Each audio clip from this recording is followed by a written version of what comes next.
कैसे देख पाते हैं, क्योंकि चौमू में लोग कहते हैं कि वो बीजेपी की सेफ सीट बन गई है। शिखा मील और कांग्रेस कैसे टक्कर दे पाएगी रामलाल शर्मा? शिखा मील टक्कर नहीं देगी, यहाँ की मजबूत कांग्रेस टक्कर देगी और ज़रूर इस बार हम विजयी होंगे। क्या लगता है कि 10 साल से जो रामलाल शर्मा यहाँ एक्टिव थे, चौमू का कितना विकास मानते हैं इन 10 सालों में जो वो वादे लेकर आए थे, क्या उन पर काम हो पाए?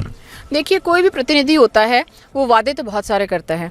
बीजेपी जैसा हमने सुना है, देखा है, जुमलों की सरकार है। चौमू से कांग्रेस के तौर पर यहाँ से 109 लोग हैं, वो इस दौड़ में थे। क्या लग रहा है कि वो बगावती सुर देखा जाएगा या फिर कांग्रेस को इसका नुकसान उठाना पड़ सकता है? क्या कोई एजेंडा तैयार किया है कि जैसे ही हम सत्ता में आते हैं तो चौमू के लिए पहला वो काम करेंगे? चौमू की अगर शुरुआत, चौमू की जो गर्व के लिए, चौमू के लिए जो गर्व की बात है वो है हमारे सामोद के बालाजी महाराज। तो सबसे पहले हमारा एजेंडा रहेगा वहाँ पर जो बंद रोपवे है, बड़े बुजुर्ग हैं, बच्चे हैं जो ऊपर बालाजी महाराज के दर्शन नहीं कर पाते हैं, हम रोपवे को चालू कराएं। वो सब और बीजेपी की शीर्ष नेतृत्व कह रहे हैं कि इस बार एक स्कॉर्पियो फिट करके कांग्रेस को रवाना करें। अब और कुछ कहने के लिए बात ही ना हो तो क्या कहें। राजधानी में चुनावी रणभेरी बज चुके हैं। लगातार चुनाव का जो टिकट की दौड़ थी अब कहीं ना कहीं थमती हुई नजर आ रही है, क्योंकि लगातार जो अपने प्रत्याशी है वो घोषित किए जा रहे हैं और देखा भी जा रहा है कि आज चौमू से जिससे कि कल कांग्रेस की लिस्ट आई, शिखा बराला का यहाँ से नाम घोषित किया गया। आज हमारे साथ बातचीत के लिए चौमू से कांग्रेस प्रत्याशी शिखा मील मौजूद है। मैडम, पहले तो आपको बहुत बहुत बधाई। बहुत बहुत धन्यवाद। चौमू की जनता का, शीर्ष नेतृत्व का बहुत बहुत धन्यवाद। हर कांग्रेसी कार्यकर्ता का धन्यवाद जिन्होंने हम पर विश्वास जताया कि ये हमारा प्रतिनिधित्व कर सकती है और उस विश्वास को हम कभी भी नीचा नहीं देखने देंगे। कैसे देख पाते हैं, क्योंकि चौमू में लोग कहते हैं कि वो बीजेपी की सेफ सीट बन गई है। शिखा मील और कांग्रेस कैसे टक्कर दे पाएगी रामलाल शर्मा? शिखा मील टक्कर नहीं देगी, यहाँ की मजबूत कांग्रेस टक्कर देगी और ज़रूर इस बार हम विजयी होंगे। यहाँ आप देख सकते हैं हमारे साथ सभी बड़े बुज़ुर्ग, युवा साथी, सभी लोग हमारे साथ हैं। महिलाओं की आवाज़ हमारे साथ है और जो बताया जाता है कि कांग्रेस कैसे टक्कर देगी, कोई कहता है विभाजित हैं, बिल्कुल हम लोग एक हैं और एक साथ हमारी लड़ाई लड़ेंगे। रामलाल जी हैं, उनके खिलाफ एंटी इनकम्बेंसी ज़रूर है, उसका भी शायद हम लोगों को कहीं ना कहीं एडवांटेज मिलेगा। थोड़ा इनएक्सपीरियंस्ड, लेस एक्सपीरियंस्ड हम हैं, पर सब लोगों का अनुभव हमारे काम आएगा और हम इस सीट को निकालेंगे। क्या लगता है कि 10 साल से जो रामलाल शर्मा यहाँ एक्टिव थे, चौमू का कितना विकास मानते हैं इन 10 सालों में जो वो वादे लेकर आए थे, क्या उन पर काम हो पाए? देखिए, कोई भी प्रतिनिधि होता है वो वादे तो बहुत सारे करता है। बीजेपी जैसा हमने सुना है, देखा है, जुमलों की सरकार है। तो जुमलों की सरकार जुमले तो बहुत सारे देगी, 100 में से 1 पॉइंट, 2 पॉइंट, 5 पॉइंट तक काम भी करती है। तो जितना विकास इस क्षेत्र का होना चाहिए, अभी भी बहुत सारी यहाँ पर अभाव हैं। यहाँ पर सेंटर में बीजेपी की गवर्नमेंट होने के बावजूद, यहाँ जल संसाधन मंत्री राजस्थान से होने के बावजूद, यहाँ से 25 बीजेपी के एमपी होने के बावजूद हम पानी की एक एक बूंद को तरस रहे हैं। सिंचाई का पानी दूर की बात है, पेयजल की पानी को हम तरस रहे हैं।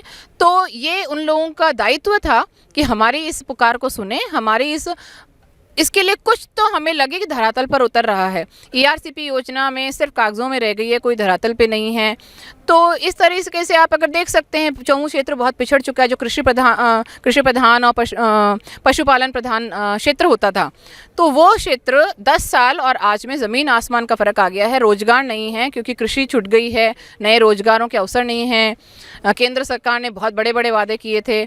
तो जो काम क्षेत्र में होना चाहिए, बहुत सारे अभाव हैं और उनको हम पूरा करेंगे। चौमू से कांग्रेस के तौर पर यहाँ से 109 लोग हैं, वो इस दौड़ में थे। क्या लग रहा है कि वो बगावती सुर देखा जाएगा या फिर कांग्रेस को इसका नुकसान उठाना पड़ सकता है? राजनीतिज्ञ के तौर पे अगर कहूँ तो बहुत सारे लोग हैं जो कांग्रेस को मजबूत, अब सब मिलके, जो आपने बोला 109 लोग, तो 109 लोग मिलके कांग्रेस को मजबूत बनाएंगे और साथ में लड़ाई लड़ेंगे। और वैसे ही मुझे लगता है जहाँ पर भी ज़्यादा कंपटीशन हो, जनता को वहाँ पे क्वालिटी ज़्यादा मिलेगी, हर आदमी मेहनत ज़्यादा करेगा और शायद जनता को वो चीज़ें मिलेंगी जो जनता ने भी नहीं सोची, कहीं कुछ बेहतर रूप में। नाम काफ़ी दिनों से आगे चल रहा था शिखा मील का, क्या नाम उसी दिन दर्ज कर लिया जाए जब आप भारत जोड़ो यात्रा में शामिल थी? कन्याकुमारी से बात हो या फिर पंजाब तक, आप लगातार उस मोर्चे में मौजूद रही है। क्या नाम लोगों में जब हो गया था कि शिखा मील सबसे आगे रहेगी, या फिर तैयारियां तब से शुरू हो गई थी कि अब की बार चौमू का विकास के लिए शिखा मील तैयार है? देखिए, ये लंबे टाइम की यात्रा रहती है, किस तरीके से हम लोगों से जुड़े हैं, हम घर घर से, खासकर महिला से हम जुड़े हैं, बच्चे से हम जुड़े हैं, सामाजिक कार्य किए हैं और राजनीति तो एक यात्रा है। अगर भारत जोड़ो यात्रा से आप जोड़ें तो ऐसा नहीं है।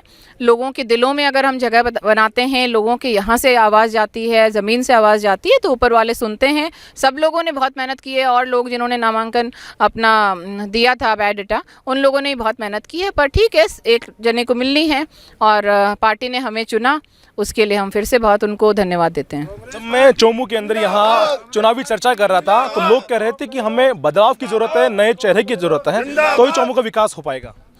परिवर्तन प्रकृति का नियम है, और जो भी चीज़ एक जगह रुक जाती है वहाँ पर कहीं ना कहीं विकास भी रुक जाता है।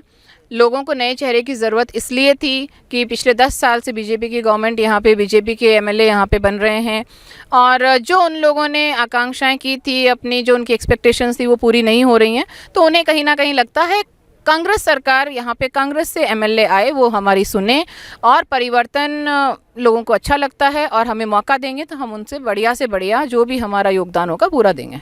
क्या इस बार के चुनाव में गहलोत साहब की जो योजनाओं से फ़ायदा मिल पाएगा, या फिर जो बीजेपी जो मुद्दे उठा रखी है, किसान कर्ज माफ़ी को या महिलाओं पर हो रहे अत्याचारों को लेकर, इन दोनों मुद्दों पर जनता किस में फिट बैठ पाएगी? क्या किसान कर्ज माफ़ी को लेकर मुद्दा बनेगा या फिर महिलाओं पर हो रहे अत्याचार को लेकर मुद्दा बनेगा? बीजेपी के पास अभी बहुत ज़्यादा मुद्दे बचे नहीं हैं, क्योंकि सरकार ने इतने काम पिछले 5 साल में कर दिए हैं, इतनी योजनाएं घोषित की हैं, धरातल पे उन योजनाओं को उतारा है, तो घूम फिर के कुछ जो मुद्दे नहीं भी हैं उन्हें क्रिएट किए जा रहे हैं। अभी तो आप चुनाव आ रहे हैं और भी बहुत सारे देखेंगे किस तरीके से अटैक्स कराए जाते हैं, किस तरीके से लोगों को बांटा जाता है जाति के नाम पर या धर्म के नाम पर। तो बहुत सारी चीज़ें अभी आएंगी। मुद्दे कितना भी बीजेपी बनाना चाहे, पर जनता को पता है, जनता की आवाज़ है, मैं भी जनता में से एक हूँ, कि इस सरकार ने हमारे लिए बहुत कुछ किया है और हमें सरकार रिपीट करनी है। क्या कोई एजेंडा तैयार किया है कि जैसे ही हम सत्ता में आते हैं तो चोमू के लिए पहला वो काम करेंगे? चोमू की अगर शुरुआत, चोमू की जो गर्व के लिए, चोमू के लिए जो गर्व की बात है वो है हमारे सामोद के बालाजी महाराज। तो सबसे पहले हमारा एजेंडा रहेगा वहाँ पर जो बंद रोपवे है, बड़े बुजुर्ग हैं, बच्चे हैं जो ऊपर बालाजी महाराज के दर्शन नहीं कर पाते हैं, हम रोपवे को चालू कराएं, वो सबसे पहला हमारा एजेंडा रहेगा।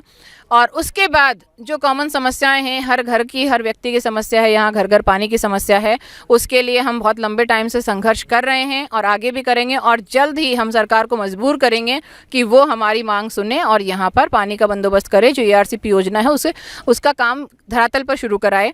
बहुत सारी जो बेसिक समस्याएं हैं, सड़कों की, सीवरेज की, शहरी क्षेत्र में जो सीवरेज लाइन की है, तो वो भी हमारी प्राथमिकता रहेगी।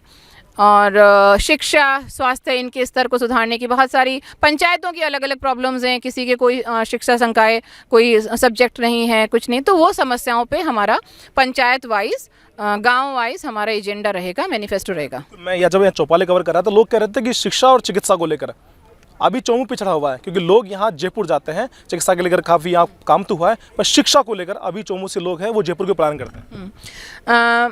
पिछले 5 साल में या मैं कहूँ 10 साल में जितना फ़र्क आया है, तो आप देखेंगे बहुत दिन रात का। 17 साल पहले मेरी शादी हुई थी तो मैंने देखा था कि यहाँ पे पूरी तरह से कृषि पे बेस था। उसके बाद धीरे धीरे लोगों का रुझान बढ़ा नौकरियों की तरफ, शिक्षा की तरफ।